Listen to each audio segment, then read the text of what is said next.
Every year you see these stories about somebody who died. Somebody who was fishing and they fell out of their boat and they just died and you don't know why. I randomly lived, and for a long time I was just like, I shouldn't even be here.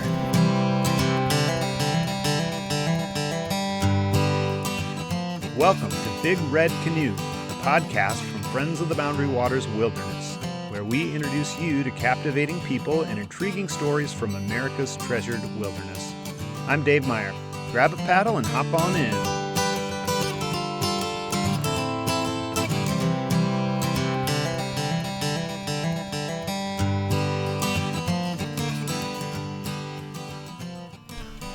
Well, welcome to the Big Red Canoe podcast. I'm Dave Meier. I'm thrilled to have writer Frank Bures here, who just came out with a book, Pushing the River. Frank's an award-winning writer who's appeared in Harper's, Outside, and The Atlantic, and many other publications, and his stories have been included in the best American travel writing anthologies, and he lives right here in Minneapolis, Minnesota. So welcome, Frank. It's good to have you. Yeah, thank you for having me. Yeah.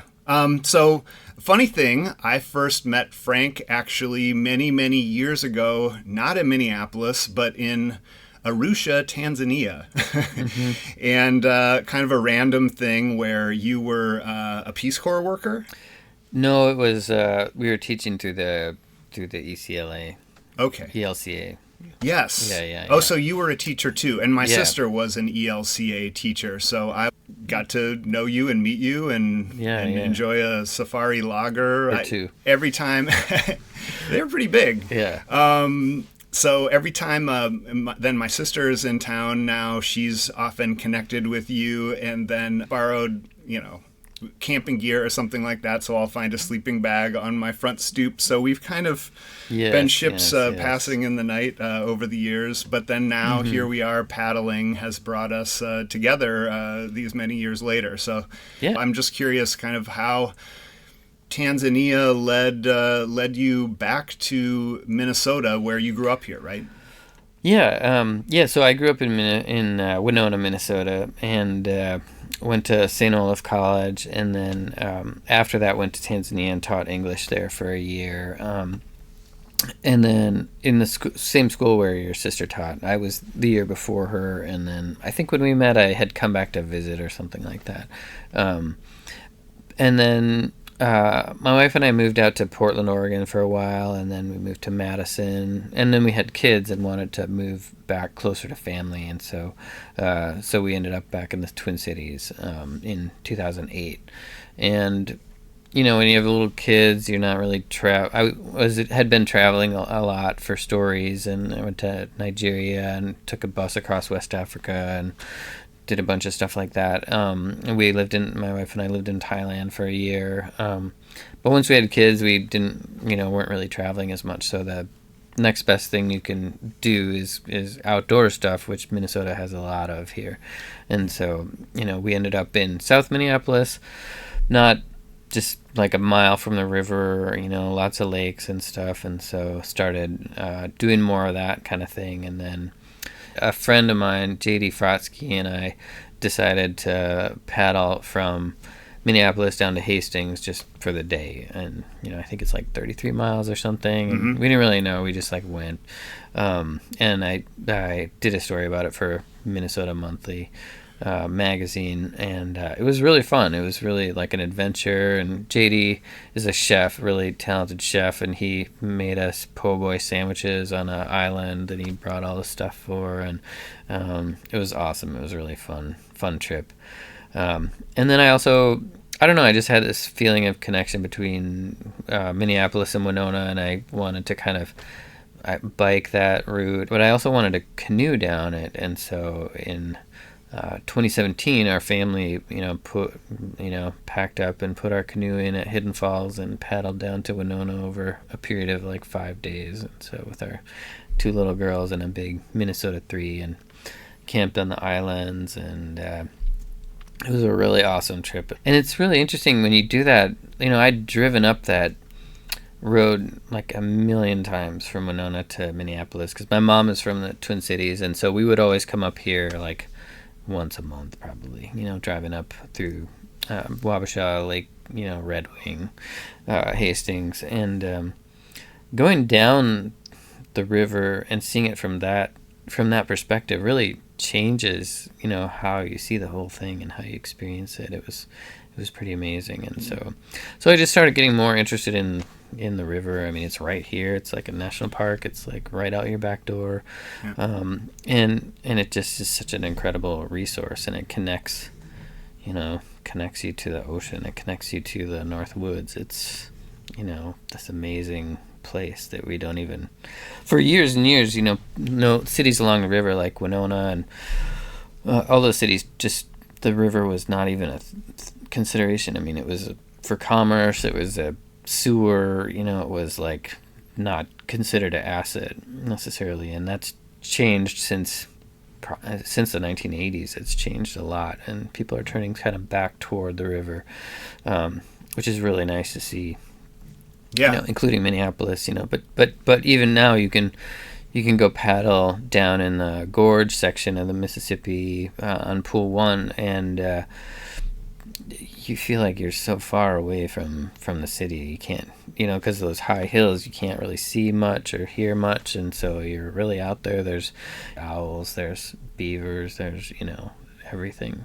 There are a lot of spots in this city where you can kind of get away from things. Yeah. I was interested in your book where you were taking your family down the river and connecting with the land that way, and getting off the highway and getting onto the river, which is courageous. And there's also a piece in the book about Grand Portage up by Lake Superior, taking your family on that. And I'm interested to hear that you led trips when you were younger, because now you've got your own family and you were kind of trip leader. But in the book, I got the sense that sometimes, you almost got in a little over your head, maybe. Yeah.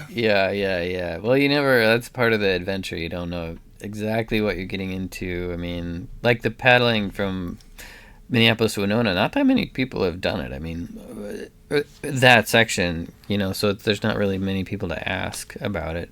There are people who do source to sea, but that's kind of a different thing. As far as the Grand Portage,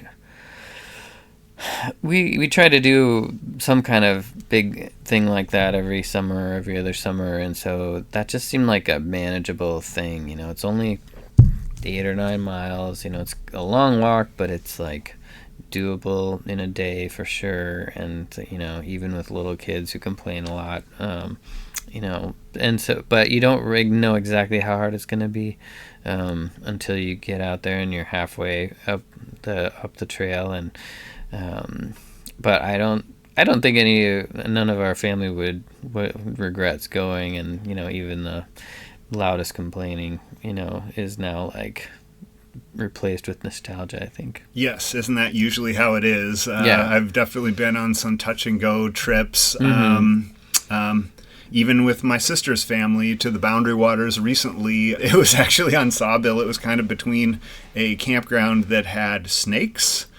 That, like, we probably saw at least 10 snakes, garter snakes after we landed, and we were kind of thinking about setting up, and then all of a sudden it was just kind of like, no, this isn't. There are a lot of snakes around here, and so that's a little uncomfortable. So we set off to the next campsite, and it ended up being worse because there was kind of a boggy area, and the bugs were unbelievable. And I don't think the zipper was working along the bottom of the screen door much, which would have maybe factored into our decision to leave. You don't want to find a snake in the tent. That's also not good for bugs if the zipper's not working. Yeah, that's true as well. But a lot of those things you think about nostalgically, and there are times when during the trip when people get a little grumpy, and then hopefully you kind of get through it together. Well, I enjoyed those stories in your book. Type 2 fun, as they say. So besides in the book is some of your personal stories, and then also there's a lot about racing on the Mississippi River. So you cover that aspect as well, and you've been a part of racing teams yourself And then you dig into some of the history of canoe racing back in the 20s. And I mean, I was shocked at hearing about some of that. Definitely was interested to hear how there were some native paddlers that were on the scene, and then there were some canoe innovations that were happening, and then get down here to Minneapolis and there's 10,000 people on a hillside watching this. Not 10, 100,000. 100,000. Yeah. That's a different time. Like, how does that even happen? So I'm curious kind of what came first. Was it kind of a chicken or egg thing where you were doing canoe racing and then started digging into some of this history?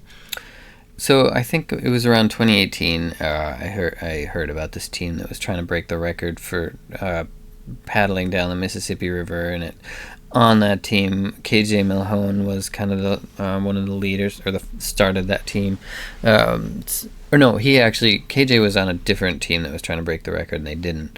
They got down to like Guttenberg, Illinois, or Iowa, and dropped out. But then 2 years later, he started another attempt with a guy named Scott Miller. And I was kind of following that whole thing because that was that was kind of my beat. I was Mississippi, and so I tagged along with them in their effort to break the record for paddling the full length of the Mississippi River.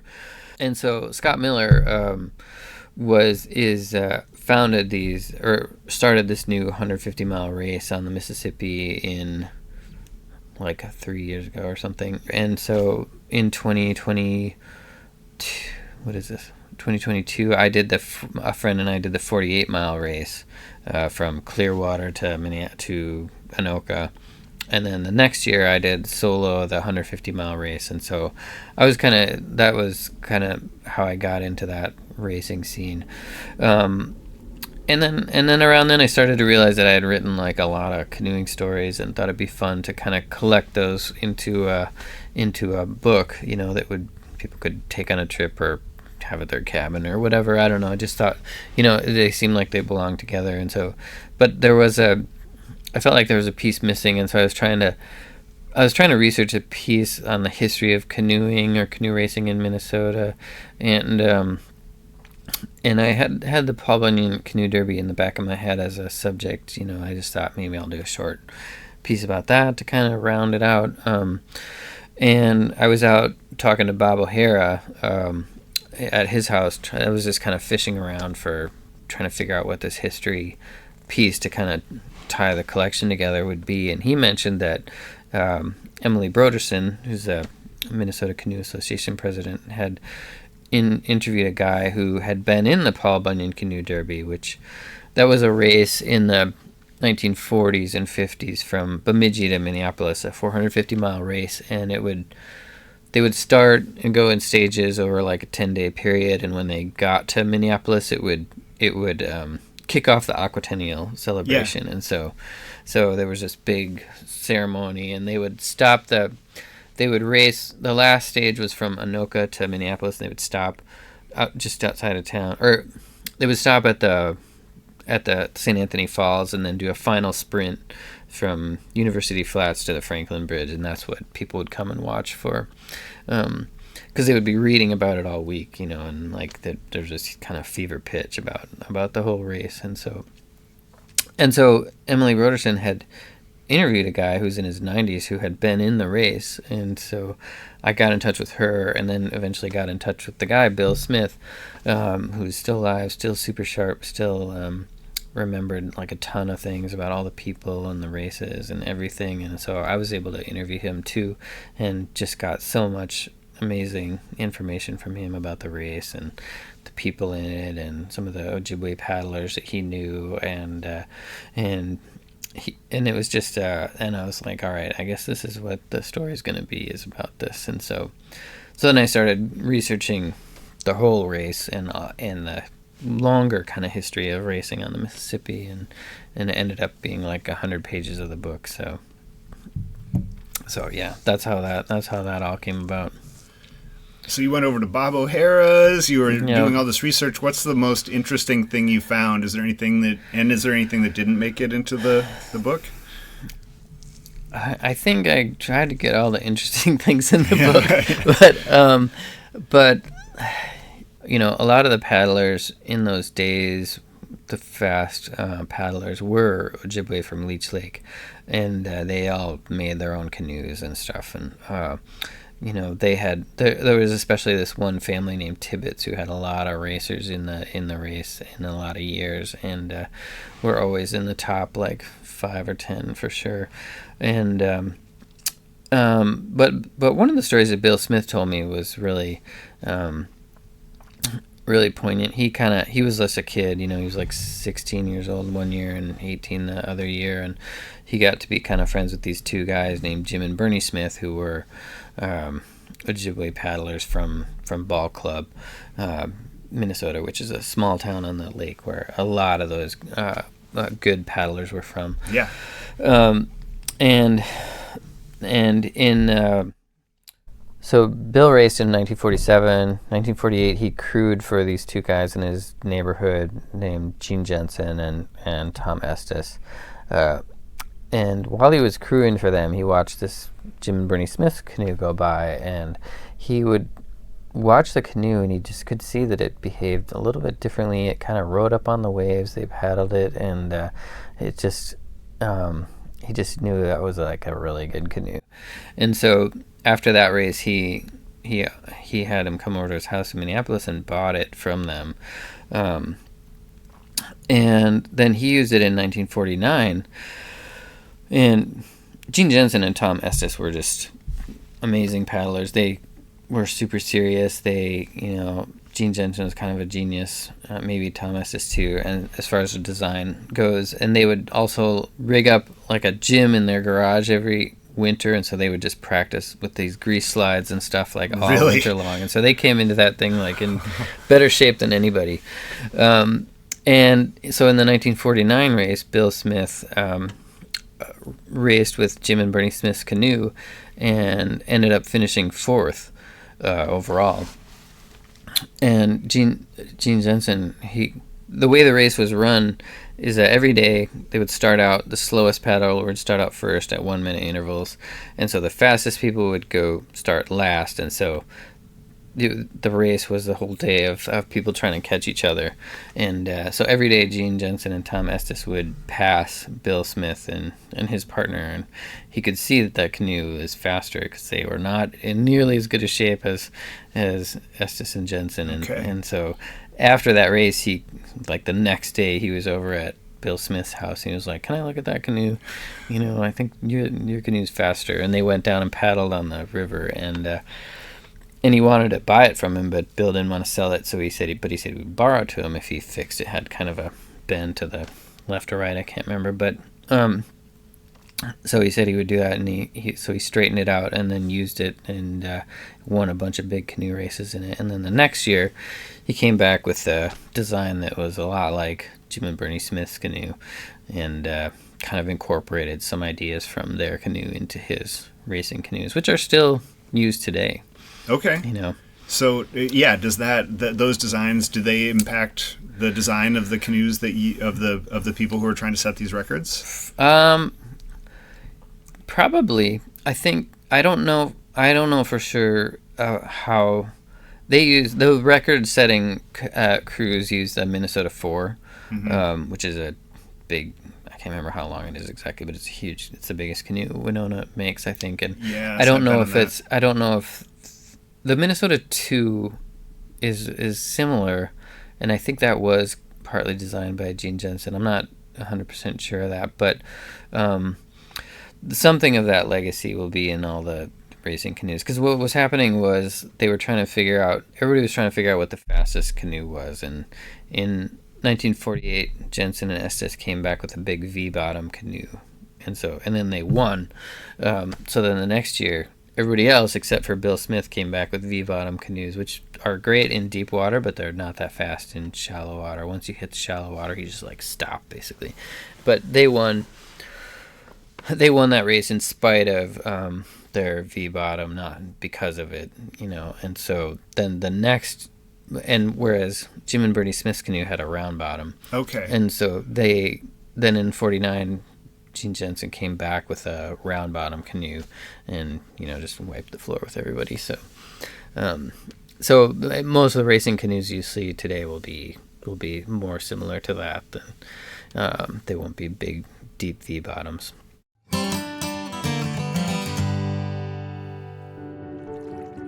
Almost 50 years ago, a group of friends met at a diner and began to organize a movement.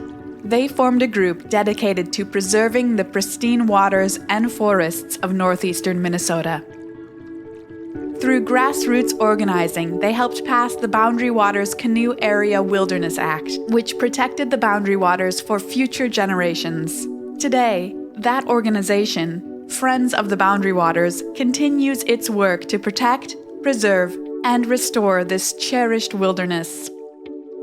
Whether it's through fighting toxic mining proposals at the edge of the boundary waters or introducing the next generation to the wonders of the BWCA, our strength is in our members. It is in you. To learn more and find out how you can join this community today, please visit www.friends-bwca.org.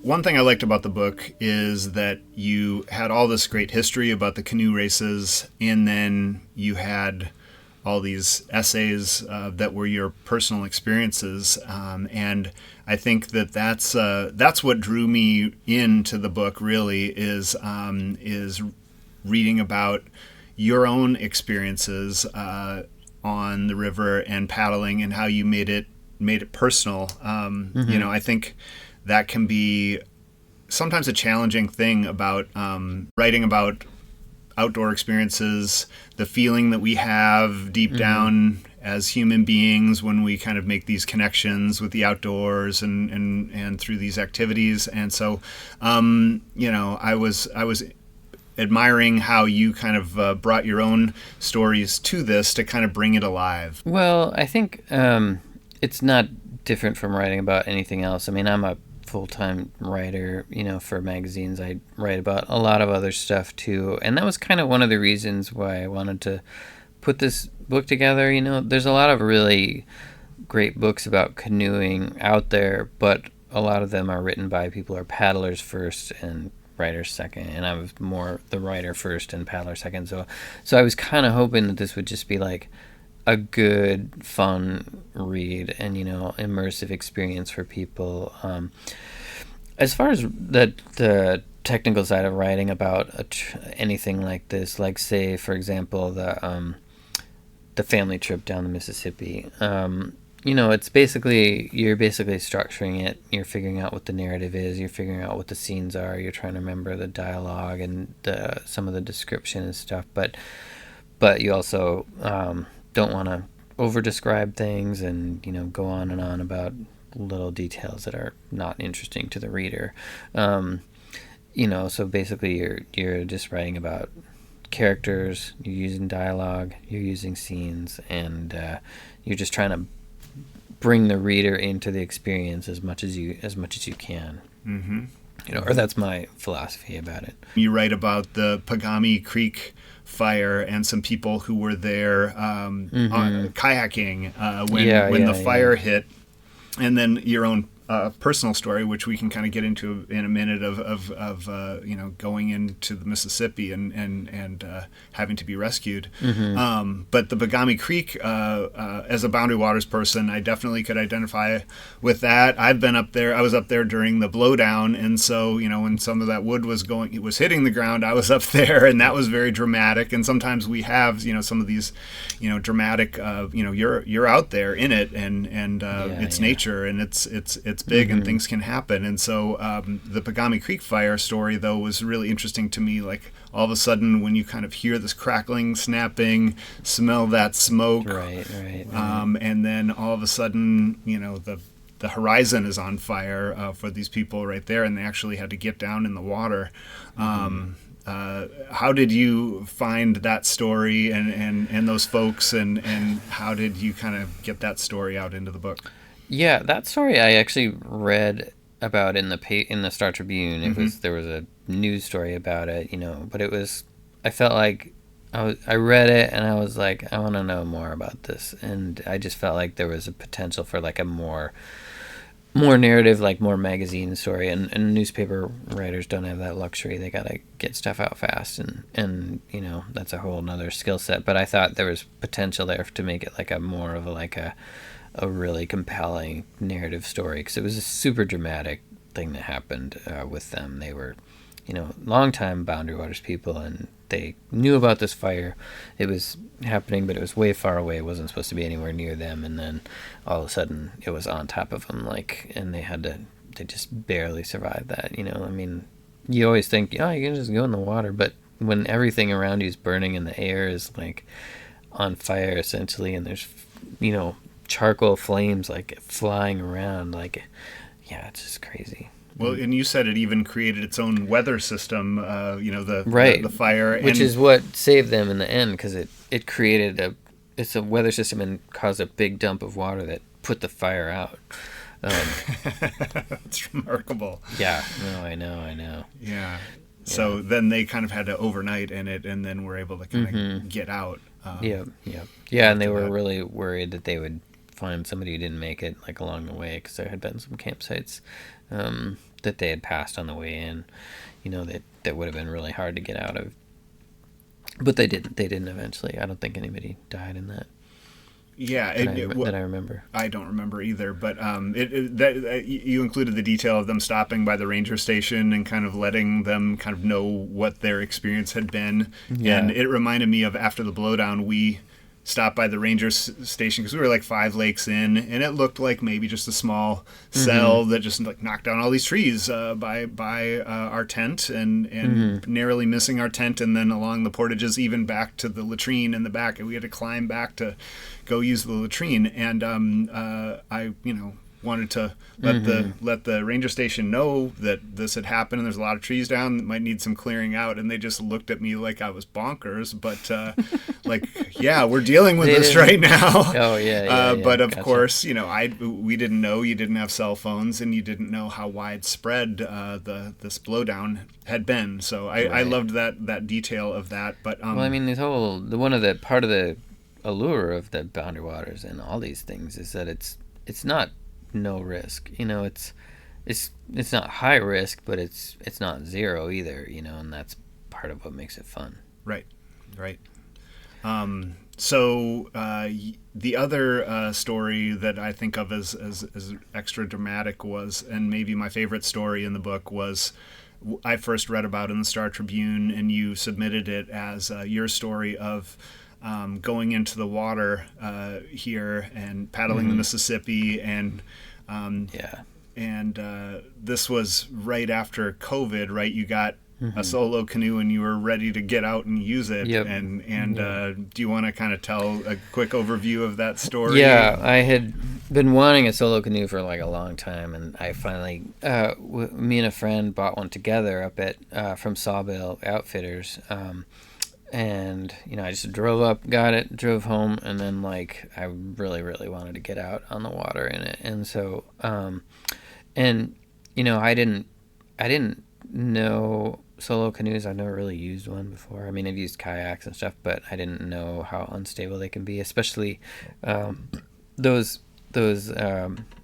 canoes from Sawbill. I think that the seat is set back so you can put a pack in the front, and then the weight is good, but I didn't have any pack in the front, so it's like more unstable, really, really unstable.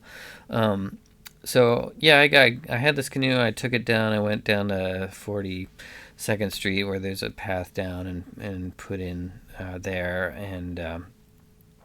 and started. I noticed when I got in it was a little tippy, but I was like, oh, no big deal. I've never really like flipped a canoe or even come close to flipping a canoe before. And it was spring. It was late March, but it was one of those weird spring days where it had been like 75 degrees or something a couple of days before, so your mind is like already switched into summer. And I knew cold water is dangerous, but you don't really like think of it as is a danger, like, because you're not planning to be in the water in the first place. Right. So, and you're probably a good swimmer too. Right, exactly. Yeah.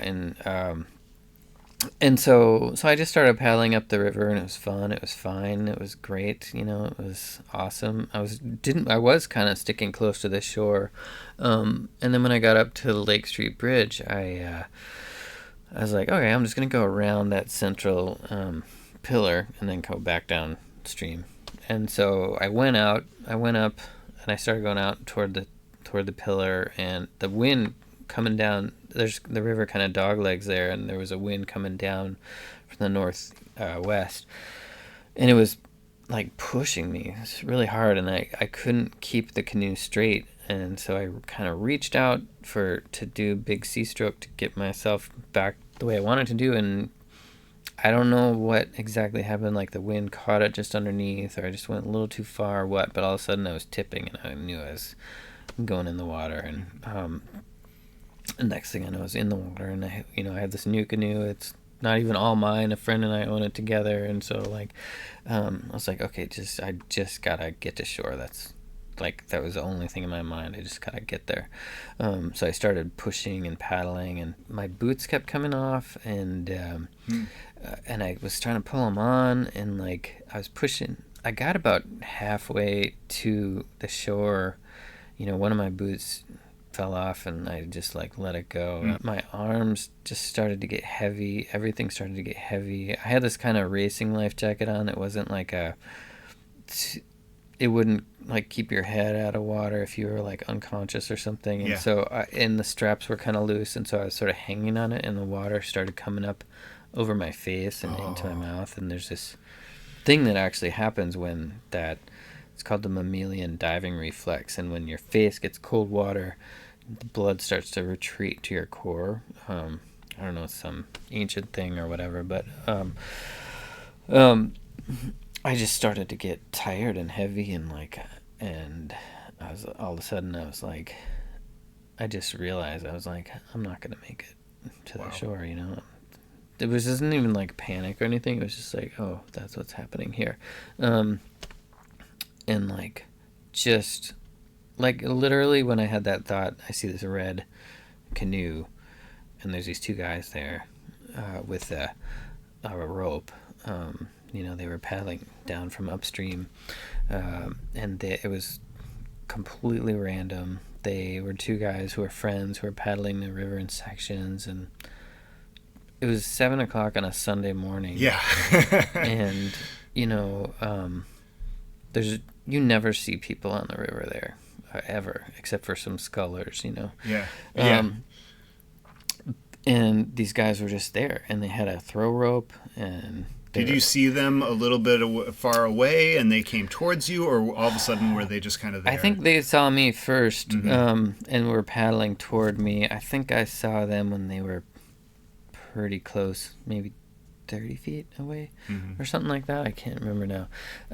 You had a lot going on. It's okay if you don't remember. Yeah, exactly. No, I know. I was kind of zeroed in on trying to get to the shore, and then they were just there, and they were hey, how long have you been in here? And I was like, I don't really know, not that long, but and they threw me the rope, and then started pulling me in, and just dragged me up to the shore, and then they went down and got the canoe because I had let it go, or they said, don't worry about it, we'll get it. And so they went and got it and put it up on shore, and then I got their first names and went and called. I had my phone in my little dry pouch and called my wife and kids, and they came and got me, and I went home and laid in the tub for 3 hours or something. And I loved how you said, to put the heat on high in the car. Yeah, and when I reached the car, I was not shivering at all. And by the time the heat came on and I started to warm up a little, I just was shaking uncontrollably, which, I just reading about it, I think my body core temperature must have been in the 80s or something like that. I can't remember where the point is where you start not shivering anymore, but that's when you're kind of in trouble. I didn't, and then I didn't know who these two guys were. And it took me a long time. of course, like I wrote down some notes right away because I was like, I might want to write about this someday, and you can't remember stuff later. So I wrote down some stuff, but then I just let it sit there because I didn't really know what to make of it. I couldn't turn it into like a story that meant something, or like a redemptive story or something like that, because like at the same, like literally an hour or so after I almost died, there was this crew team down in Iowa that flipped in a icy water, and 2 of the kids died, and so like any temptation to attribute it to like divine intervention or something seems sort of sad, or like sort of like, how could that be? Why would these 2 kids die and I live? It doesn't seem, you can't run the chain of events like in any way that makes sense. And so I don't know, it took me a while for it to like, when you have something like that happen, you have like, it takes a while before you stop feeling like it's still happening to you, and like it becomes something in the past that you can like accept, like, okay, this happened, I randomly lived and now here I am, like for a long time I was just like, I shouldn't even be here, so but then about a year went by, I mentioned it to my editor. I was like, a year. By then I had started to kind of figure out, I could take the story and hopefully, like, the meaning might be to, like, warn other people about this. Yeah. So they don't have the same experience. And, the year anniversary would be a good time for the story to come out. And so we talked about it, and I wrote it and sent it to him, and then it came out, and, like, within a couple hours or an hour or something like that, I got a note from these guys, Jake and Hunter, and they were like, yeah, we think about that all the time. Of course. And so we met for a drink and went paddling and stuff, and Oh, you went paddling with them too? Yeah. Oh, that's wonderful. We went down on the river and went paddling. And then I just saw him recently. I went and gave him a copy of the book because it's dedicated to them. Oh, yay. Because it wouldn't, exist, and I wouldn't exist if it wasn't for them. Yeah. And they're doing good. We're gonna hopefully go paddling again this year. So yeah. Oh, good. That's wonderful. Well, I was struck when I read the story by how you even remembered their names and got their names while you were in this state of just having been in the water. Yeah, I would go bike over there because I live not far from there. I would go bike, and I was like, maybe they go every Sunday, or maybe they go like every weekend. And so I was like kind of looking for this red canoe, and but that wasn't the case. They don't go every weekend. They just like happen to go that one time. At the same time as me. We probably put in the water at the same time. I was downstream, they were upstream, and we like met in the middle. They were right there for you. Yeah. And I love that you got to see them again and reflect on the experience. But that story taught me to wear a life jacket. And you'd think that I've been paddling all my life that I would wear a life jacket, but I've always been like, oh, if I ever went in the water, I know how to swim, I'd be fine. In fact, that's not always the case, because things don't happen the way you think they're going to happen. You might be in the cold water, you might hit your head, and it's just going to help you. So I started wearing a life jacket and and asking then everybody in the boat, including my dad, who loves to just like sit on top of it, to make sure that he did it too, because as much as going out paddling might be poetic, we'd like to have him around for a little bit longer. So. Yeah, I mean, if you're on some small river or something, where you can easily get to shore and the water's warm, it's not that big of a deal, maybe. But if you're in the boundary waters, some of those lakes are considered cold year round because they're warm on the top, but if you go down a few inches or a few feet, it'll be like 75 degrees, and 75 degrees, if you're out there long enough, it drags your body temperature down to 75 degrees, which is not something you can survive. And so, those just another thing people could take from that is, be careful of those big lake water crossings in the boundary waters, because if you get stuck out there and can't get back in the canoe, even if you have your life jacket on, you're out there long enough, it's still going to be a problem. It's cold water. There's there's not many times in the boundary waters where you have all day to get back to shore. It's usually cold. Yeah. And sometimes very cold. It might not be a problem, but why take a chance, like in the Paul Bunyan Canoe Derby, one of the big crossings is Lake Winnebagosish, and a lot of people have flipped in that. And I talked to one guy who's 99 years old who was in that race, and he said they were out there for like 2 or 3 hours waiting for somebody to come get them. And that race was run in June. But it's also a shallow lake, so maybe it's warmer. I don't know. But yeah, but it's just something. If that story, prevented a few people from dying, then that was the other thing. I felt like kind of embarrassed about it because it was, it just felt like a stupid thing. And I had actually just read my daughter's To Build a Fire, that story by Jack London, where the guy is going out in 75 below in Alaska and trying to build a fire, and he can't build it, and then he dies. Oh my gosh, I didn't know that one. No, it's a famous story, yeah. But it's all these little, he was kind of asking for it, but it's all these little mistakes he makes that compile along the way, and that's kind of how I felt, like just you can trace back all your stupid little mistakes, and you just can't. It's hard to make sense of. Yeah. Well, and then when you're paddling with the kids, the most precious thing to you, you want to make sure and take care of them. I was just in the boundary waters this last year with a group, and our group numbers had changed, and so we had maybe squeezed one extra person in the canoe with one extra bit of stuff. And luckily, when we set off the landing, it happened right away, but little water started coming over the edge. The tipped a little bit. Little water came over the edge, and it just sank straight down there. And I felt stupid because I work for Friends of the Boundary Waters. I should know what I'm doing. And well, maybe we can make this work. And so we just left some of our stuff on the shore, went around the corner. We were fine, luckily. But there was a lot of wind. We could have been in some big trouble, and those kind of things can happen. So I just went to Canoecopia last week and bought myself a life jacket, like one that's I've still got even some orange ones that kind of tie up, like that. Bob O'Hara said he likes those ones, the orange ones that go around the back of your head, because those will keep your head out of your water if you get knocked out.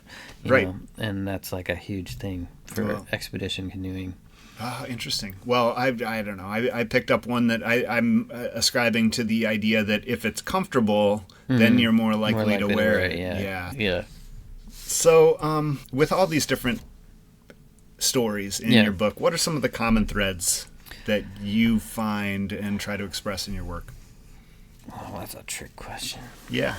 I don't know. I think for me, a lot of this is just, a lot of what I really want to do is just like have experiences, and get out there and feel the world.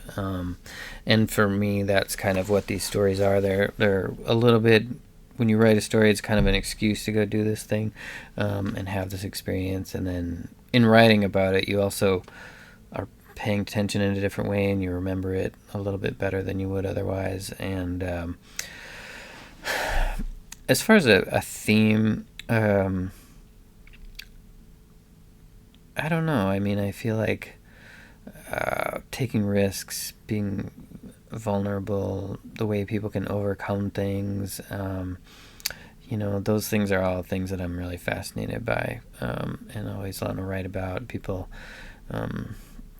doing hard things, is really something that I'm interested in, doing more than they thought they could, Yeah, well, the drama's kind of built in a little bit there. And right. Then, Yeah, that's one of the nice things about writing about stories like this is they have a obvious beginning, middle, and end, so the structure is already there, for these things. Especially with race stories, like the Guinness World Record story, the one from 2021 was worked out really well because there are two teams racing. They weren't racing at exactly the same time, but you could structure it so that the scenes are interspersed, and so you're going back and forth between the two boats and stuff, and so it makes for a really like gripping kind of race read. Mm-hmm.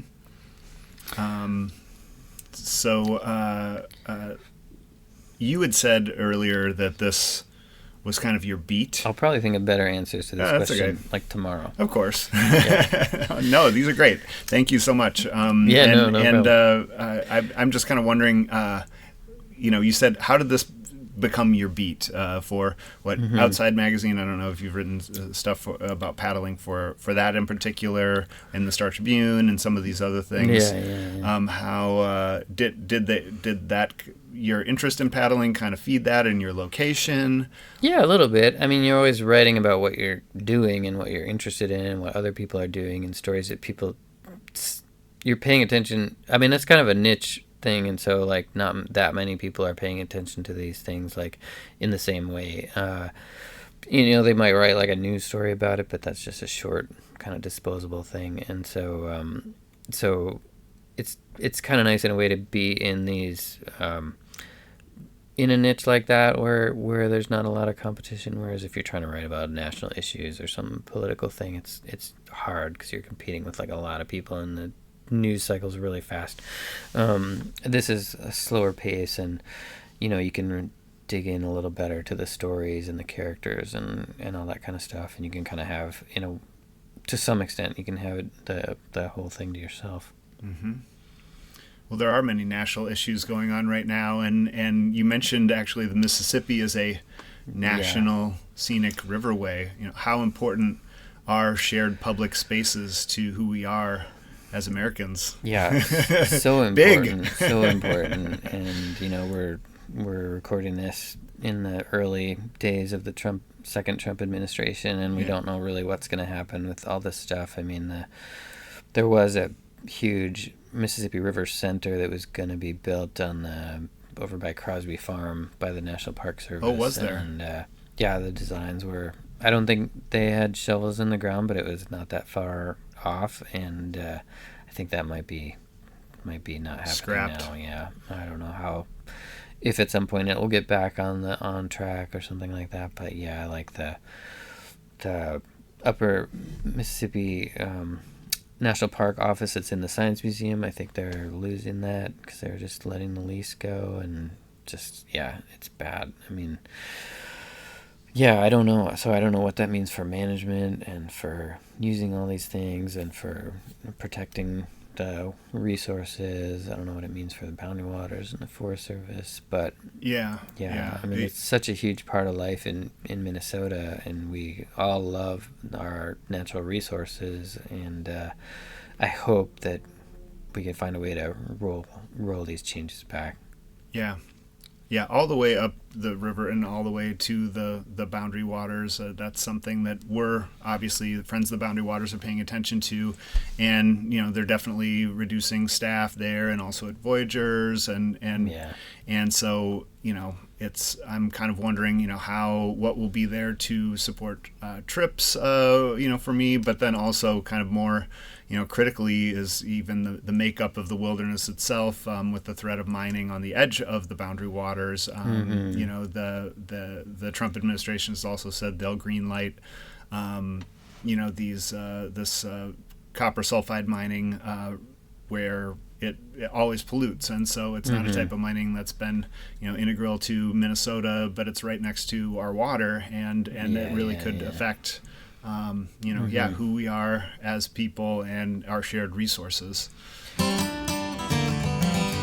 Hey, I just wanted to take a quick break here and let you know about our open water campaign this spring. The ice is leaving Minnesota lakes right now, and we are gearing up for crucial legal battles and summer trips with our educational program.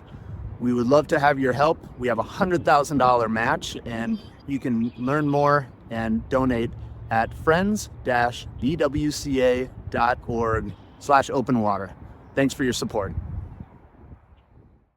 So I wanted to ask if you would do a speed round with me really quick, and also ask if you have any trips planned. So are you doing any more overnights or day trips now that the ice is getting out?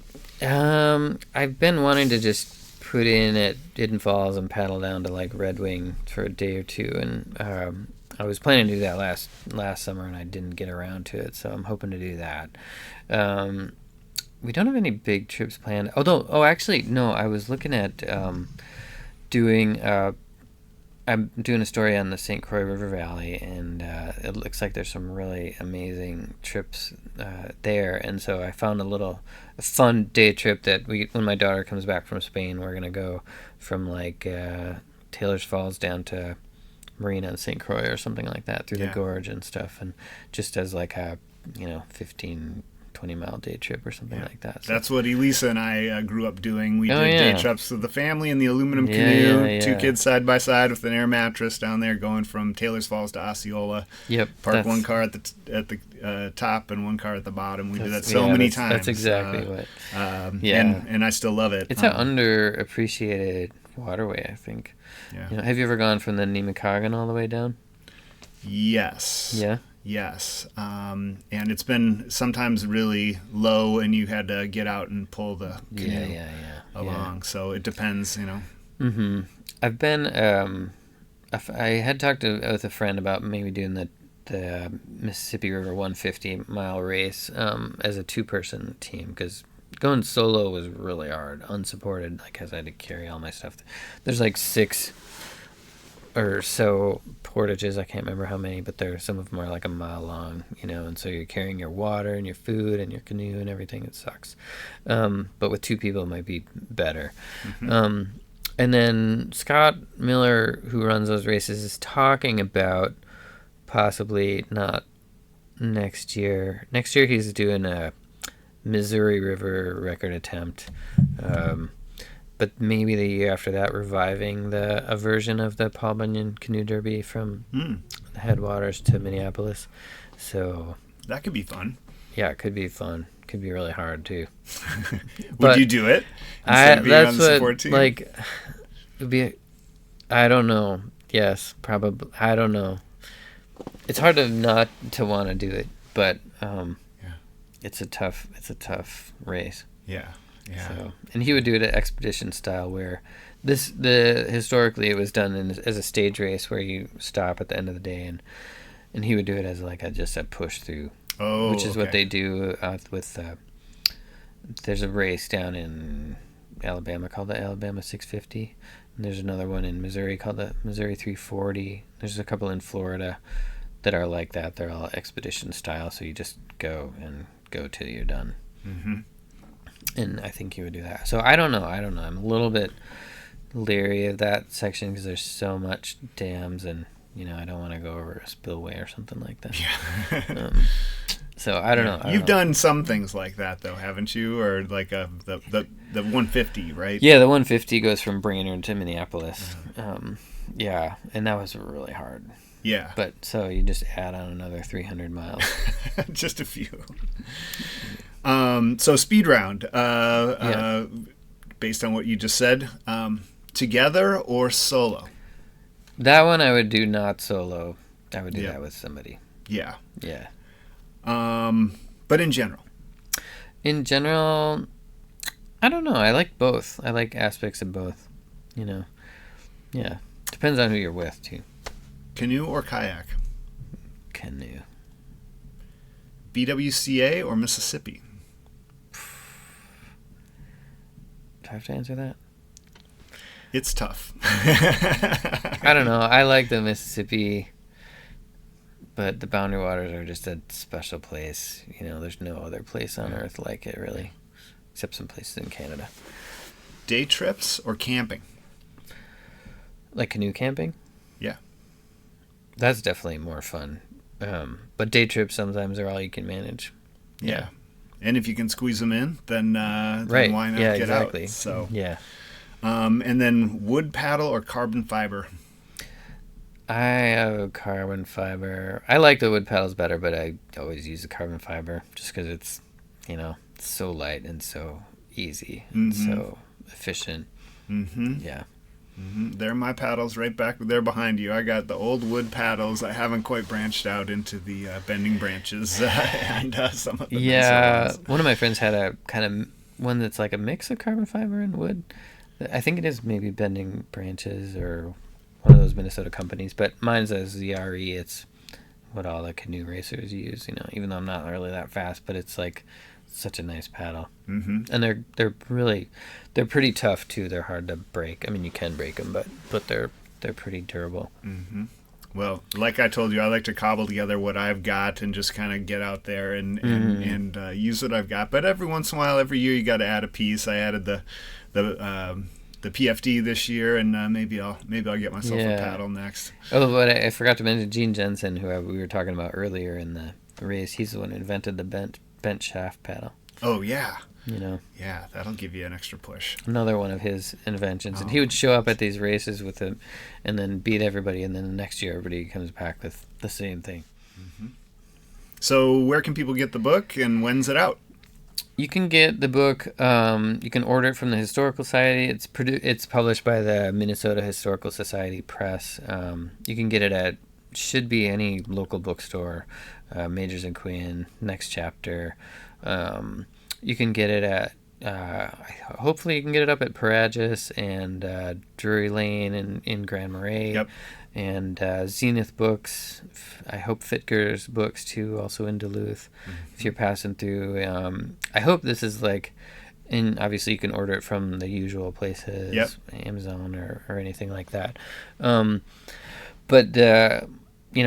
I'm hoping this is just like a fun book to have like at your cabin or take on a trip or something like that. So that was kind of my hope in putting it together. So.